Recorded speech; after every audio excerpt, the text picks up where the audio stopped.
La méthode actuelle, vous connaissez le plate count, passe l'échantillon sur un filtre, on incube ça, on a un résultat entre 3 et 7 jours.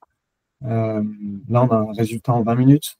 Donc, c'est un moyen de contrôler que tout fonctionne bien en ayant un retour sur la mesure quasiment en temps direct.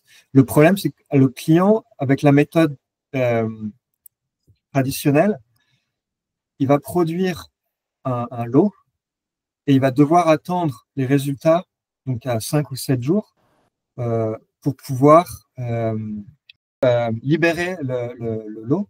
Et entre-temps, il doit mettre son lot en quarantaine. Il produit, il le met en quarantaine. Une fois qu'il a les résultats qui reviennent une semaine après, il peut le libérer. L'idée avec l'AquaSense, à terme, c'est que l'idée, c'est de valider cette méthode pour que cette méthode devienne la méthode de référence et qu'à terme, du coup, ils puissent libérer le lot immédiatement sans avoir cette quarantaine, ce qui leur donne beaucoup plus de flexibilité dans leur production. Et donc, l'AquaSense est aussi un instrument qui permet d'optimiser ces stratégies de salinisation. Donc, ça peut être de tester différentes températures, différentes durées, différents intervalles, ce qui permet aussi d'économiser de l'énergie.